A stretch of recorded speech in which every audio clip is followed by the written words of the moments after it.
Welcome back to the quarterly call. All content is for informational purposes and is not investment advice. Please consult with an investment professional. Today, we're jumping into the recent Q2 2025 earnings call from Cadence Design Systems. We're going to unpack their performance, look at their big strategic moves, and sort of get a feel for the bigger picture in semis and tech, especially, how AI is just changing everything. Our goal really is to boil down the key facts and insights for you, make sense of it all. Yeah, and it's a really important one to look at. Cadence is, well, they're absolutely fundamental. They're not just in the tech world. They basically provide the tools to build it. Their software, the EDA tools, their IP blocks. You can't design these super complex chips, especially for AI, without them. They're critical. And earnings calls like this one, they give you a direct line, straight from the leadership. You hear about their health, their strategy, their vision. So we're not just going to read numbers. We'll dig into the main takeaways, what they mean in the bigger context, why it actually matters. Okay, let's get right into those numbers then. And honestly, they look really, really good. Cadence put up some exceptional Q2 results. They didn't just meet their guidance, they blew past it, both revenue and earnings per share. And that's not a small thing, right? It really shows there's some serious underlying strength there, even with, the market being kind of choppy. Yeah. So Bootu total revenue hit $1.275 billion. That's a solid 20% jump year over year. Pretty impressive for a company their size. 20% is definitely strong growth, shows real demand. Exactly. And then on the profit side, just as good. Their non-GAAP EPS, that's earnings per share adjusted for certain things, gives you a clearer operational picture, right? Right, strips out some of the noise. Yeah. So that hit $1.65. That's up a huge 29% year over year. So they're not just selling more, they're doing it more profitably, getting good leverage. That points to efficiency, good cost management alongside the growth. And it goes deeper. They said bookings were stronger than expected to, and for Cadence, bookings are key, right? That's future revenue locked in, shows customers are committed. Definitely a good sign for future quarters. Solid demand pipeline. Then you look at cash flow, another big health indicator. They generated $378 million in operating cash flow, just solid operational performance. And they put $178 million into buying back their own shares. Shows confidence, returns capital to shareholders. So you add it all up. It's a picture of a company doing really well financially. Very solid foundation, clearly. Now, why did they do so well? The leadership was super clear on this. They said it was down to broad-based strength across our AI-driven product portfolio. And that's not just jargon for them. It seems like it's the core driver. This whole AI supercycle thing they talk about, it's clearly lifting their boat in a big way. And that AI focus is exactly what makes their updated guidance so interesting. Raising your full-year outlook now with all the economic uncertainty and geopolitical stuff going on, that's a powerful statement. It really is. It shows real confidence. It suggests that their customers, the chip designers, are still investing heavily in R&D. They have to, really, especially because AI is making chip design so much more complex. So what does that updated outlook look like? Okay, so they bumped up revenue growth guidance to 13% for the year. The new range is $5.21 billion to $5.27 billion. And non-GAAP EPS growth raised to 16%, with a range of $6.85 to $6.95. Operating cash flow projection is now between $1.65 billion and $1.75 billion. And they're committing to using at least half of that for share buybacks. Wow. Okay, so strong results now and confidence looking ahead. Exactly. And they specifically called out advanced node design and complex system architectures as the drivers. That tells you where the money's flowing in the industry. It's all about designing these incredibly sophisticated, powerful, but also efficient chips needed for AI and other demanding applications. And Cadence is right in the middle of that. Okay, so strong numbers backed by this AI wave. Yeah. Let's pivot to the strategy and the tech itself. This is where it gets really fascinating, I think. They talked a lot about their long-term intelligent system design strategy, something they started way back in 2018. Yeah, they've been playing the long game. It seems like it. Investing early in unifying their tools across EDA, IP, 3D IC, PCBs, system analysis. And now they're saying those investments are really paying off. That's what's letting them lead through this accelerating wave of the AI supercycle, as they put it. It wasn't just a reaction to the hype, it was groundwork laid years ago. Which is smart. Building that foundation takes time.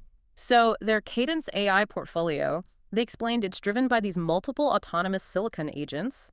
Sounds kind of futuristic. A bit. And it's all built on this unified Jet AI platform using NVIDIA's accelerated computing. Can you break that down a bit? What are these agents actually doing? Sure. So think of the silicon agents as like highly specialized AI assistants for chip design.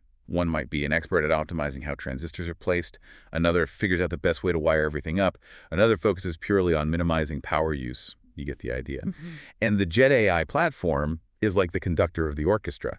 Brings all these specialized AIs together, lets them collaborate, learn from massive amounts of data, and use NVIDIA's GPUs to crunch through possibilities way faster than humans could. The end goal. As they said, optimized design and massive efficiency gains. Basically, better chips designed much, much faster. Right, making the impossible possible almost. Pretty much. The complexity is just staggering otherwise. And they showed off some real products based on this at their Cadence Live event, like the Millennium M2000 AI supercomputer. Yeah, that one got a lot of attention. It uses NVIDIA's latest Blackwell chips. The performance claims are wild, up to 80 times faster performance and 20 times less power than using traditional CPUs for certain simulations. 80 times faster. That's transformative for R&D.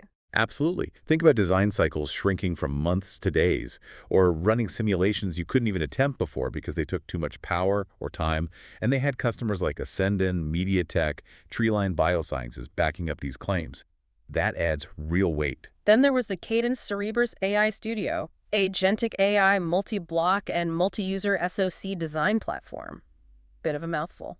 Yeah, agentic AI basically means the AI isn't just following rules, it's making smart decisions autonomously to reach the design goals. The benefit they're claiming is up to 20% improvement in PPA power, performance, and area. Those are the holy trinity metrics in chip design. 20% PPA improvement is huge. That could mean longer battery life, faster processing. Exactly. Or a smaller chip, which saves manufacturing cost. Plus, they claim it cuts chip delivery time by 5 to 10 times. Getting to market faster is a massive competitive edge. And big names like Samsung and STMicro endorsed it right away. Yeah, that signals it's hitting a real need in the industry. Immediate validation. They also launched the first LPDDR6 memory IP. Why is that important? Memory bandwidth is becoming a huge bottleneck, especially for AI. Large language models, these new agentic AI systems, they need to move enormous amounts of data very quickly. LPDDR6 offers up to 50% more performance. Think of it as widening the data highway to the processor. Absolutely critical for next-gen AI performance. Got it. Faster data highway. And for AI on devices, not just data centers. Right, for the edge. They launched the Tensilica NeuroEdge 130 AI coprocessor. This is specifically designed for accelerating physical AI running on your phone, in your car, on a drone where power efficiency is paramount. Yeah. So you see this whole portfolio approach, AI infused everywhere, from core IP to the design tools to the analysis. It really seems comprehensive. And that comprehensiveness is key to why they're seeing such broad success. Let's look at the core EDA business, their traditional bread and butter. Revenue there grew 16% year over year in Q2. Solid growth. And a big driver is that more than 50% of designs being done on the most advanced manufacturing nodes are now using their Cerebrus AI tool. Wow, over half already. That's rapid adoption. It really is. It shows designers are seeing the value immediately on their toughest projects. And their hardware systems, Palladium for emulation, Protium for prototyping, had their best quarter ever. Those are the big boxes that let you test chips before you make them, right? Exactly. Saves a fortune by catching bugs early. And the demand was huge from AI, HPC, and automotive customers. They need that verification power. Plus, their verification software tools like Verizium, Excellium, Jasper added 27 new customers. Companies are using AI and big data just to manage the sheer complexity of verifying these chips. Makes sense. The verification challenge must be growing exponentially, too. Absolutely. Now look at their IP business, the pre-designed blocks. That grew over 25% year over year. Again, AI and HPC are driving this. They need things like the latest high-bandwidth memory, HBM4, and super-fast interconnects like 224 gig SerDes. HBM4 for memory speed, 224 gig for data links between chips. Precisely. Essential building blocks for these massive AI systems. And they landed a key deal for HBM4 with the new advanced foundry. Plus, you have more foundries coming online, TSMC, Samsung, Intel, Rapidus in Japan, and they all need strong IP partners like Cadence to enable their customers. So the IP business benefits from more foundry competition. In a way, yes. More players needing robust IP ecosystems. And finally, their system design and analysis SDA business. That was up a massive 35% year over year. 35%. What's driving that? It's the shift towards designing whole systems, not just chips in isolation, especially 3D IC, stacking chips vertically. Customers are adopting their tools for that, like their AI-driven router for complex multi-chip packages. Imagine wiring up 10 chips stacked together. It's incredibly hard. AI helps find the optimal paths. Their Allegro X platform for designing PCBs, the circuit boards, is seeing huge uptake too. Aerospace, defense, hyperscalers, EVs, they all need more advanced boards. And tools like Clarity for electromagnetic simulation and Celsius for thermal analysis are critical. They saw big expansions at a major hyperscaler. People need to simulate everything now. Even their Cadence reality tool for creating digital twins of entire data centers saw strong growth.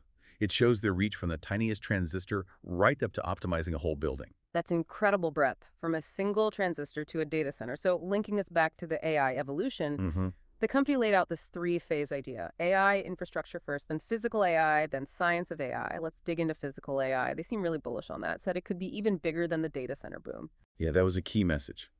Physical AI is about AI moving into the real world. Autonomous cars, robots in factories, or even homes, smart drones. That's the domain of physical AI. And that requires different kinds of chips, right? Not the power-hungry beasts in data centers. Exactly. You need extreme power efficiency. Chips that can run on batteries for a long time. So the design process is different, the simulation needs are different, and the AI models themselves might be different too, more focused on understanding the physical world models rather than just language models. But they also said physical AI still relies on data center training. Right, that's the crucial link. You still need massive data centers to train the complex models that eventually run or get inferred on the edge devices. So the growth of physical AI doesn't cannibalize the data center market, it actually reinforces it. It drives demand for both specialized edge chips and more powerful training infrastructure. Cadence benefits on both ends. A virtuous cycle, almost. Pretty much. And they see physical AI as being in the early innings, maybe 3 to 5 years of major development still ahead. So a long growth runway. Okay, so this increasing complexity, physical AI, 3D chip stacking, it all points towards advanced packaging becoming way more important. Absolutely critical. Moving beyond simple 2.5D to true 3D, or 3.5D as some call it, integrating maybe 10 different chiplets into one package. The challenges are immense. How do you plan the integration? Ensure signals travel cleanly between chips, get the heat out, deliver power reliably to everything. Sounds like an engineering nightmare. It is, but that's where Cadence sees a huge opportunity because they have the tools. They have Allegro for the package design itself, Virtuoso for the chip design, and then Clarity, Voltus, Celsius for analyzing the physics, electromagnetics, power, heat. And it's all integrated in their Integrity platform. They can tackle the whole problem, chip to package to system. And they're working super closely with TSMC, Samsung, Intel to create the design flows needed for this. It's becoming table stakes for high-end chips. And this 3D-IC approach, they called it an orthogonal access to Moore's law. What does that mean exactly? Right, so Moore's law is about shrinking transistors, fitting more on a single chip die that's scaling in 2D. And that's not dead, by the way. They expect it to continue for another decade, maybe down to 1 nanometer, maybe even into the 2040s with new types of transistors. But 3D-IC is orthogonal, meaning it's a different direction of progress. It's about stacking multiple chips or chiplets vertically. So instead of just making the rooms on one floor smaller, you're building a skyscraper. You integrate different functions, logic, memory, I/O, much more closely together in the third dimension. Ah, okay. So you get more performance and integration without just relying on shrinking things further. Exactly. You push on both fronts, keep shrinking transistors with Moore's law, and stack things intelligently with 3D-IC and heterogeneous integration. It's how the industry plans to keep delivering performance gains. Cadence is vital for enabling both. Makes sense. Okay, let's shift gears a bit to some external factors they discussed. There was a big settlement payment, but also some good news on the tax front. Yeah, a bit of a mix there. First, the settlement. This resolved some older investigations by the DOJ and BIS related to certain sales in China between 2015 and 2021. The total payment is about $141 million, which they'll make in Q3. It closes the book on that historical issue. So a significant payment, but it clears the air. Precisely. They stress they've beefed up their compliance processes significantly since then to handle the complex trade rules. It lets them move forward cleanly. Then, the positive news. This One Big Beautiful Bill Act, or OBBA. Catchy name. Right. But it's important. It brings back the ability for companies to immediately deduct their U.S. R&D expenses for tax purposes, instead of spreading it out over years. For Cadence, this means about $140 million less in federal tax payments for the rest of this fiscal year, mostly hitting in Q4. So the tax benefit pretty much offsets the settlement payment this year in terms of cash. Roughly, yeah. It highlights the kind of complex environment these global companies navigate: regulatory hits on one side, legislative tailwinds on the other. always moving parts. Definitely. So speaking of China, how are they navigating that market specifically, given the settlement and the general climate? It's interesting. China was 9% of their revenue in Q2, down a bit from 11% in Q1, partly due to those temporary export restrictions you mentioned, which are now lifted. But importantly, demand elsewhere was so strong it more than made up for it, shows their diversification. Their outlook for China for the rest of the year is now prudent but optimistic. They actually expect it to be slightly up year over year now versus flat before. Okay, so better than expected, despite the noise. Yeah. Long term, though, China might stay around that percentage or drift slightly lower, not because China itself weakens, but because investment in the U.S., Japan, Korea is just surging so much right now, driven by government incentives and national strategies. So other regions are just growing even faster. It's a relative thing. And their overall backlog is looking strong, expected to hit a record by year end, even with some China bookings temporarily paused in Q2. Global demand seems really robust. What about the recurring revenue percentage dipping to 78% in Q2? Is that a concern? They address that. The multi-year low, yeah. Mm. But driven by two specific things. Really strong hardware sales, which are upfront revenue, and that temporary pause on some ratable China revenue. They expect the full year to settle around 80% recurring, 20% upfront. That's a shift from the historical 85-15. So slightly less recurring, more upfront. Yeah, but driven by the high demand for the upfront stuff IP and hardware, which are high-growth areas tied to the cutting edge. And crucially, their core EDA software, the recurring part, is also doing really well. So that 80-20 split seems sustainable and reflects a healthy mix of stability and growth capture. Okay, that makes sense.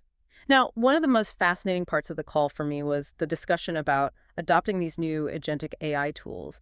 Is there resistance? Are designers worried?